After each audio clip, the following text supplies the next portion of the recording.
Hi, my name's Haley Pfeiffer, and I go to the Governor's School for the Arts and Humanities. A little bit about me: I live in Lexington, South Carolina. I'm 17 years old, so I'm a senior, and next year I will be attending Vanderbilt University with an intended major in trombone performance and maybe also psychology. So I just wanted to come out here today because it's really pretty outside, and I also wanted to read one of my favorite stories from when I was a kid. It's a Greek myth, and I think what I really liked about this story is that I found it super interesting how the ancient Greeks used to look at the same stars that we look at today. So without further ado, this is how Orion got into the sky. Artemis, beautiful goddess of the moon, loved to spend her days hunting in the forests. Usually she was accompanied by her maidens, young girls who, like herself, had sworn never to marry. Sometimes, however, she seemed to prefer the company of the handsome and mighty Orion. The sun god Apollo, twin brother of Artemis, watching the two pursuing the wild deer through the woods with Orion's little dog Sirius close behind, began to worry.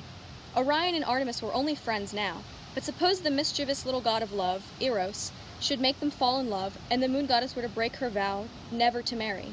But Apollo could think of nothing to do about it. Now, Orion was not an ordinary man, but the son of Poseidon, powerful god of the oceans, who held court with nymphs and other sea divinities in an emerald palace far beneath the waves.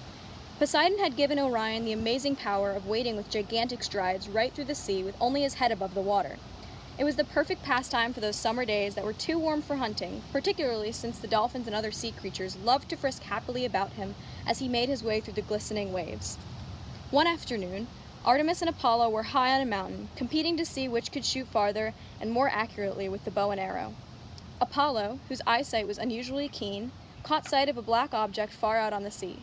At once, he recognized it as the head of Orion, who was striding through the waters. Here was Apollo's chance. Craftily, he said to his sister, "You have proved yourself to be a good marksman, but can you hit that black thing bobbing about down there on the ocean?" "Easily," she answered, and away flew her arrow. Her aim was perfect as always, and Orion sank into the waves. Swiftly, the Oceanids and Nereids, nymphs of the ocean, clustered about to save him if they could, but it was useless. The arrow of the goddess had been fatal. Mourning the death of one so handsome and young, the gentle nymphs wafted his body to shore, where Artemis could see what had happened to her beloved companion. "Though I cannot restore you to life," said the unhappy goddess, "you shall not be lost to me forever. I will place you among the stars where I can watch you as I drive my silver moon chariot across the sky at night. There, he can still be seen as a constellation Orion, brightest of all star groups in the heavens. If you look closely, you can see the 3 diagonal stars forming his belt. His sword, another 3 stars, is at his side. Behind him follows the faithful little dog, Sirius." So thanks for listening, and I hope you have a really good day.